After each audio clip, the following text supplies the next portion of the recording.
Well, it's been a few weeks since the fall of the Assad government in Syria. And of course, right away after the CIA worked with al-Qaida to install the new government in Syria, there were immediate news reports about mass graves, 150,000 people killed at the hands of Assad, mass graves. And they even showed video on the news, which was just a field, just a wide open field. Seemed like they had zero evidence at the time in their news reports, but of course the Mockingbird media ran with the story, Assad's mass graves. Thank goodness al-Qaida is here to save the day. Al-Qaida terrorists now running Syria. Well, Dan Cohen, independent journalist with Uncaptured Media, didn't buy the story at the time, so he spent weeks diving into the evidence of these so-called mass graves, and what he found is pretty eye-opening. So we invited Dan to join us here on the show. Dan, one of the few journalists in the world actually doing real journalism. So great to see you, Dan. Welcome back to the show. Good to be with you, Clayton. So immediately, I mean, you were calling BS almost immediately because the media was running with this mass grave story and they weren't showing us any evidence at all, just telling us, like they did in Ukraine, of course, with massacres at the hands of the Russian soldiers without any evidence. Of course, they just run with these stories and then we're all supposed to swallow it and go about our day. But what stood out to you as problematic with those initial reports? Well, what I said at the time is that extraordinary claims require extraordinary evidence.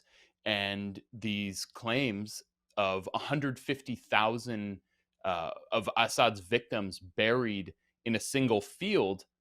Well, we saw a field, drone footage of a field, but there was no actual evidence. There was nothing being exhumed. The dirt didn't even appear to have been disturbed. So there was just no evidence. And there were numerous claims of mass graves like that.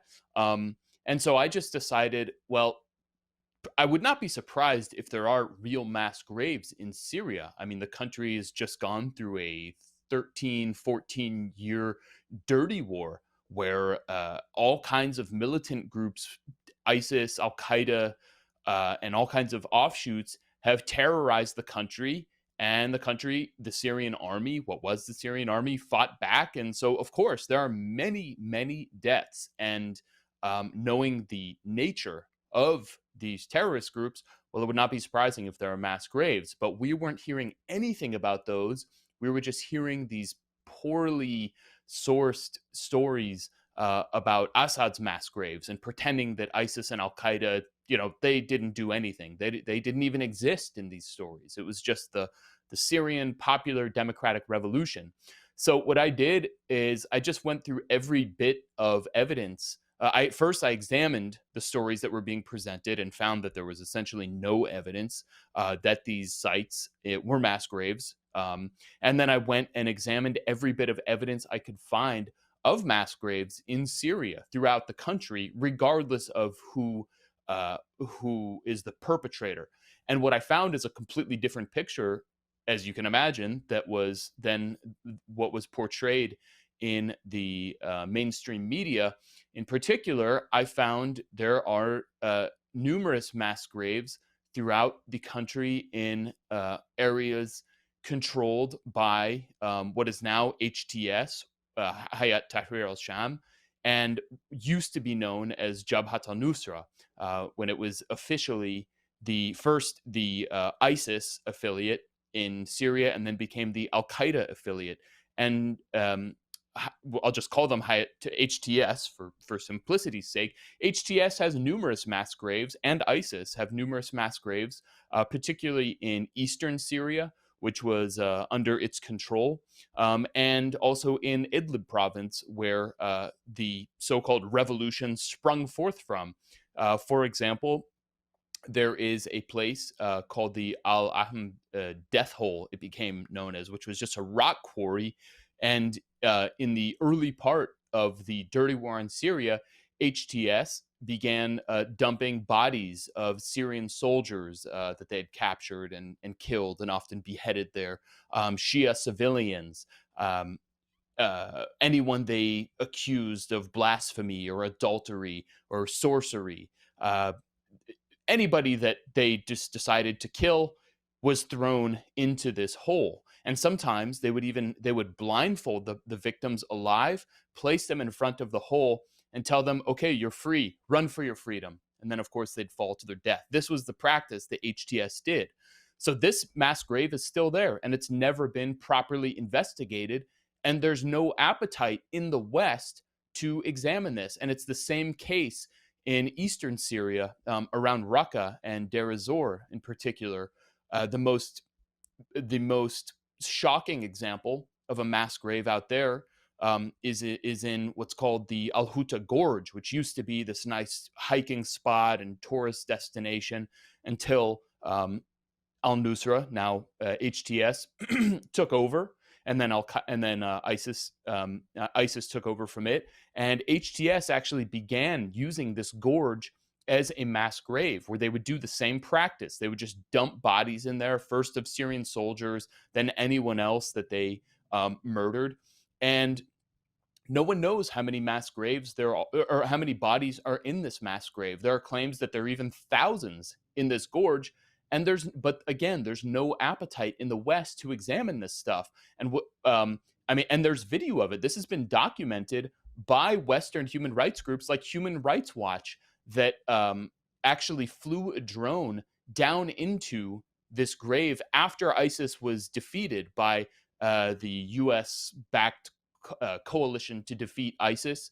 This area was, of course, liberated, and until 2019 was held by the U.S.-backed Kurdish forces, the SDF. And then in 2019, when the U.S., then the Trump administration, approved a Turkish invasion of northeastern Syria, that area became under basically Turkish control of what is called the Syrian National Army, but is actually just a proxy for Turkey. So ever since 2019, that area, this gorge, and a whole bunch of other mass graves nearby have been under control of a Turkish proxy, of a NATO proxy, yet there is no appetite to examine this, to exhume these graves, to figure out, to hold those accountable, like Turkey, who was funding ISIS and supporting ISIS and facilitating its fighters, going back and forth and arming them and buying their oil. There's no appetite for this. So yeah, it's strange why there's no international appetite. I mean, we certainly had that in Rwanda and against Slobodan Milosevic. Obviously what happened in Yugoslavia under the Clinton administration and so forth from NATO. So there was mass international outcry to get, UN officials, UN grave, I don't know, examiners to come in and exhume bodies and DNA tests and everything else. But here, they don't want to know about it. Right, exactly. The same. There's a neighborhood in southern Damascus called Tadamun, which early on was kind of a front line in the battle. And that there is the only instance I could find of a Syrian army, what was the Syrian army, mass grave, was there in this neighborhood, Tadamun. And that has been widely reported. The U.S. government funded organization, the New Lines Institute, along with The Guardian and another European kind of anti-government outlet, they published a video of Syrian soldiers killing people and throwing them to this grave. Now, when that came out, it was a huge. That came out a few years ago, and this happened in 2013. Finally, the video comes out in 2022, I believe. That became a huge story in the Western media. And when Assad fell a few weeks ago, Human Rights Watch went to the site and documented what was there. Okay, great. There was also an HTS mass grave in that same neighborhood in Tadamun, but nobody has bothered to go examine it.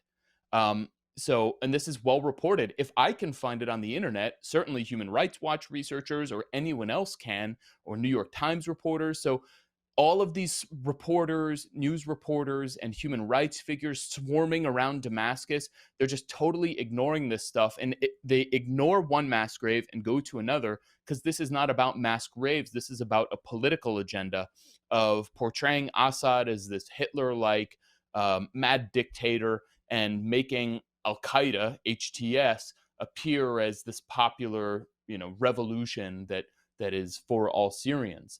And really, this is part of a concocted plan going back to 2011 by an organization called SIJA the Center for International Justice and Accountability, which is funded by the US government and European Union countries, that when the Syrian crisis started in early 2011, March 2011, it was birthed at the same time. And the whole idea was, we are going to convict Assad. We are going to, we've already convicted him. He's guilty. Now we just have to come up with the evidence.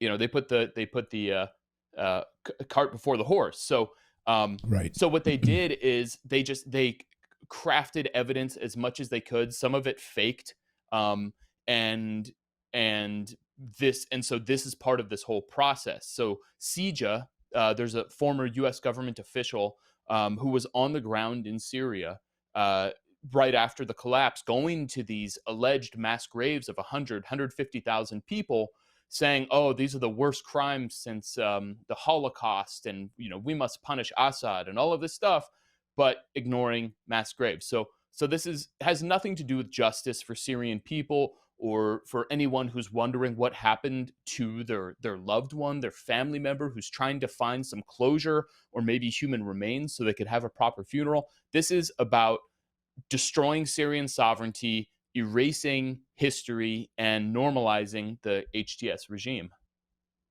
Yeah, even this week we've seen videos emerging of al-Qaida, HTS, going through multiple 1,000-year-old museums and just destroying Sumerian statues and Syrian history that goes back thousands and thousands of years. It's just heartbreaking. Blowing up museums, basically trying to erase all of Syrian history here. Deeply, deeply disturbing. Of course, we're seeing videos, Christians being attacked in Syria, killed, mauled in public. I'm sure those people are probably thrown in these same mass graves. See videos emerging of women who allegedly had an affair and then are begging for their lives in a public square, asking to speak to their children one last time before they're shot in the head, and then probably thrown in one of these mass graves. But no one in the international community is calling for an investigation. No major body. Where's the UN? Where's NATO? Where's Human Rights Watch? Where are any of these organizations? The silence is deafening to me, and to you as well, I think. Oh, it's amazing to watch this roll out. I mean, it's heartbreaking and infuriating, but it just says everything about how completely corrupt our system is. How human rights is actually a weapon. It's not actually about human rights. It's not about mass graves. It's not about international accountability or justice. It's about implementing a system of control and extraction of wealth, and that does not benefit most people, and any lie, any deception is justified in order to achieve that goal. Well, I would encourage our audience to go over. Dan's done a great job on this story and so many others. And of course, I'd go back a few weeks and read Dan's pieces on how al-Qaida went from al-Qaida, the terrorist organization, to pal-Qaida, basically a friend of the Biden administration now, and the CIA and deep state, who wants to fund them, of course, and carry out these regime change operations. Dan, great to see you. One of the few journalists, one of the great journalists in the world. I encourage you to go over to Uncaptured Media. Follow Dan on multiple streaming platforms, multiple video platforms, and subscribe over there as well. Dan, great to see you as always. Thanks so much, Clayton.